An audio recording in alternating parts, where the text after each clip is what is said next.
Kevin Tranlong, directeur associé de la société Crossroad, une société qui œuvre depuis 15 ans dans le domaine du spectacle et de l'événementiel.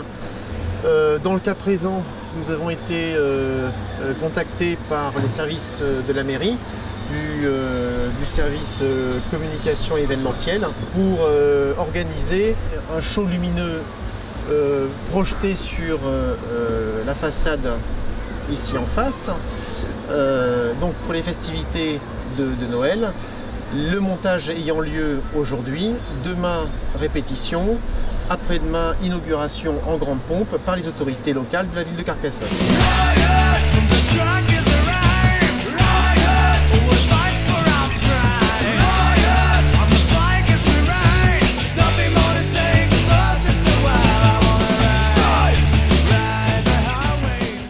Eh bien, vu d'en bas, c'est très impressionnant. Où il n'y a pas trop de vent, ça va. Mais ça reste toujours très impressionnant, c'est sûr. Là, c'est le plus gros qui arrive. Là, c'était le plus léger, là, c'est le plus important va monter, là. Ouais. Il y a un peu de vent quand même. L'autre problématique, et non pas des moindres, était l'installation que nous avons dû effectuer dans les combles de ce bâtiment, en face du bâtiment en question sur lequel on projette.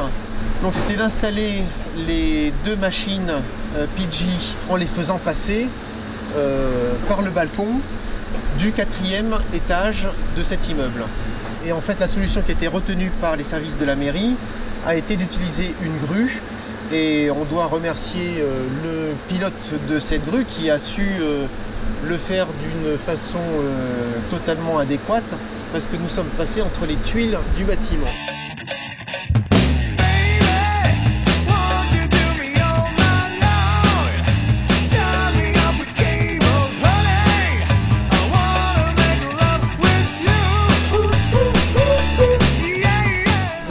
En réception ici 3 personnes sur ce balcon.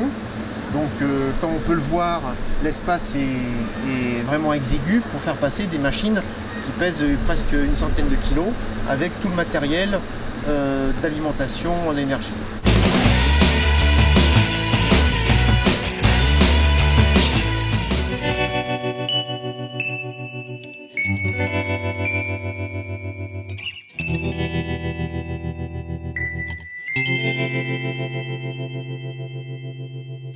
La projection d'images monumentales, c'est une technologie unique, inventée par des Français.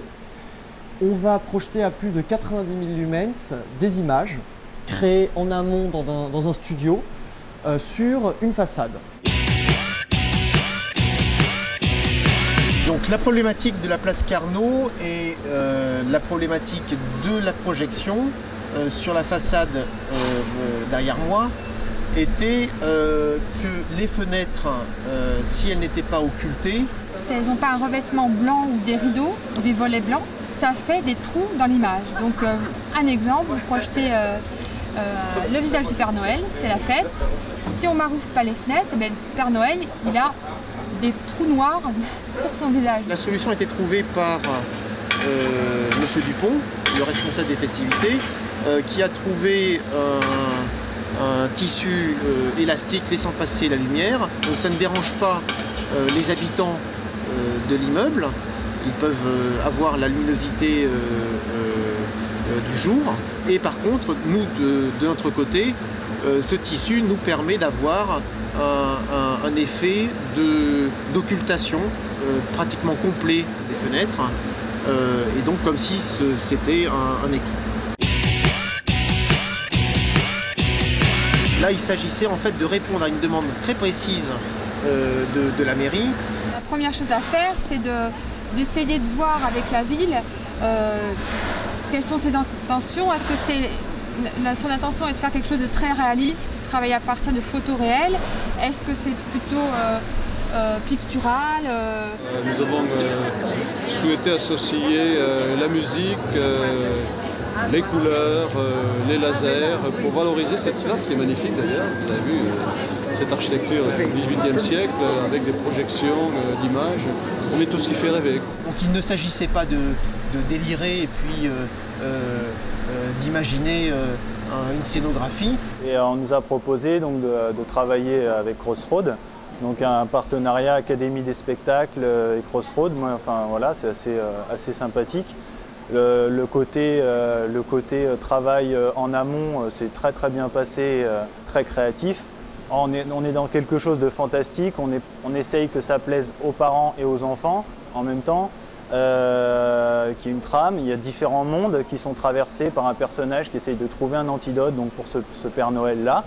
Et ces mondes, finalement, on s'est dit, avec la projection, effectivement, ça peut être valorisé d'une façon superbe, quoi. Notre graphiste Anne-Laure nous a permis, avec tout son professionnalisme, de réaliser des visuels et qu'elle a créés pour répondre le plus précisément possible à cette demande. J'avais donc envoyé quelques petites propositions et apparemment très vite ça a plu. Donc j'ai continué dans l'esprit graphique que j'avais choisi moi au départ, ça leur convenait, donc on a continué comme ça.